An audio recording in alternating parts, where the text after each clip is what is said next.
This screencast tutorial will focus on creating a Google form, which is a great way for surveying your students or any body of people. So the first step is after you're signed into your PRSD Google account, go to the top right part of the screen. I'm going to click on our Google Grid and select Drive. And just like we have for Google Slides, Google Docs, Google Sheets, now we're going to hit New, the red button on the top left-hand side of the screen. And I'm going to select More in Forms. And just as we did before with Google Docs and other Google items, first step is create a title. So the top left side of the screen, I'm going to click where it says Untitled Form and rename it by clicking once. This title screen pops up. I'm going to type in my favorite ice cream and then hit OK. Form settings.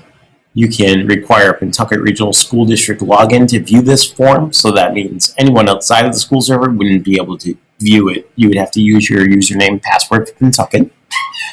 You can automatically collect respondents' Pentucket Regional School District username, so that means if they take it, the survey, then you would be able to collect their username so you could see who was surveyed. Only allow one response per person, so that's really good if you're trying to do something where you're going to make a graph after. You can also shuffle question order.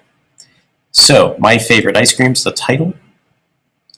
And here is my first question. So these are kind of the question boxes, I guess you could say. So the question title, I'm going to type in, what is your favorite ice cream flavor? Okay, so here I can select question type, multiple choice, text box, a large text box, check boxes, choose from a list, scale, grid, date, time. So I'm going to do choose from a list. Option 1, so now these boxes pop up. I'm going to choose chocolate. And then if I hit number 2 box, notice it turns white. I can put a new one in. Raspberry.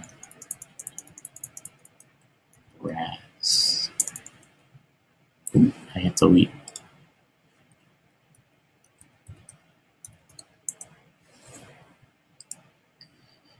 And if I don't want that one, I can hit that. I can also, notice on the left-hand side, there's kind of these lots, kind of a box of dots. So I can, if I click on it and scroll up, so I don't let go of the mouse, I can move the order of these options.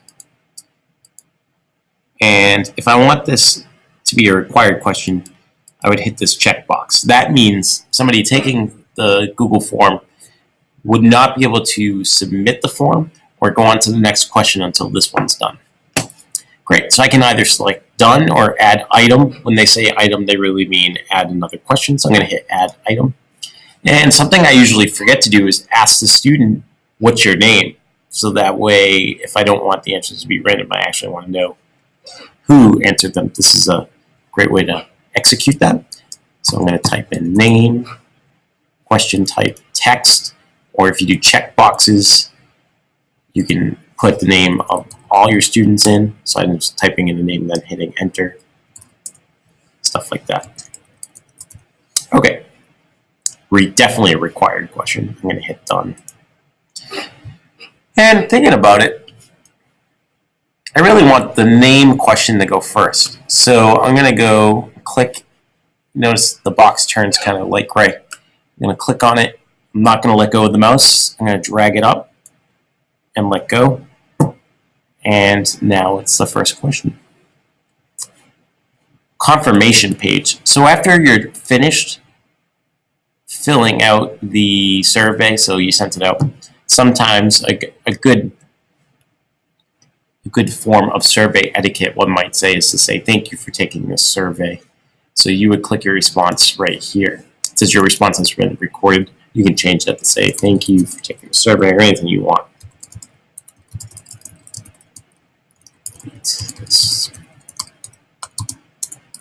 And then you can select show link to submit another response, publish and show a public link to form results, or allow responders to edit responses after submitting. Rarely do I do that one. Show link to submit another response. I usually don't do that because I only allow my students to submit once. And the results, that's questionable because sometimes you don't want to show the results until everyone's actually taken the survey. So that's up to you. And then you would select send form. But before we do that, I just want to show you some options here. You can you can add collaborators. You can copy this Google form if you want to change it a little bit and still save this one. You can move to a folder.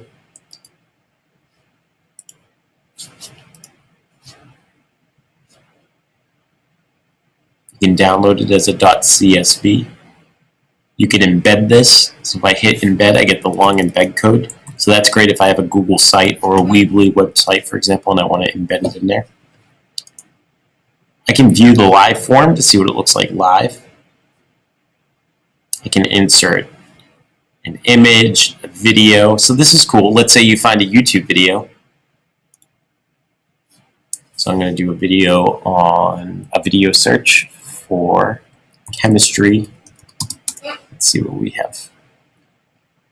Nucleus crash course.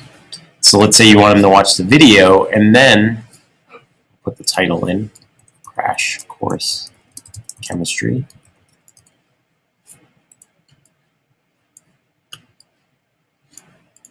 Then I can add questions underneath that deal with the video. That's actually a newer option. That I don't even believe that was available last year. So that's pretty cool.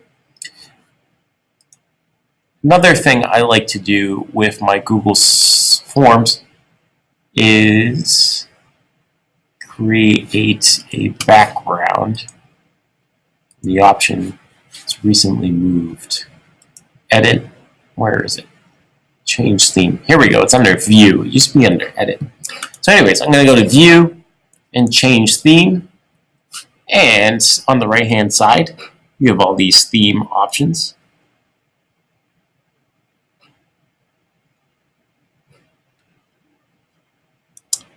So it's really nice. Google Forms just did an update of their themes. They're more hip, one might say, than what they used to offer. Ooh, perfect. This is a science lab theme. Great. And I'm going to hit send form.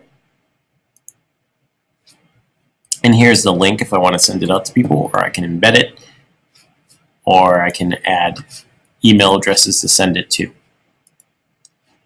Okay, so up here it says responses. I can get a summary of responses, and this kind of will give me publish analytics, show a link to the results of this form. All responses will be able to see the summary. I don't want that to happen yet. If I want the survey to stop accepting responses, making the link not usable anymore, I would select where it says accepting responses. And now it says this form has been turned off. I can turn it back on by clicking that again. You can view responses, and it pops up in a Google Sheet. This is very useful. So it says their username, what is your favorite ice cream, there's a timestamp. So this is excellent if you are doing a quiz on Google Form or homework that needs to be dated and with a timestamp.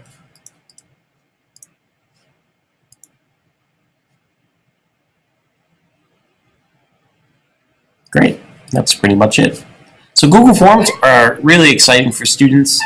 It's a really easy way to survey them without having to go online to like SurveyMonkey and have an account with those things. And the fact that the results will export out to Google Sheets is really positive. That's pretty much it.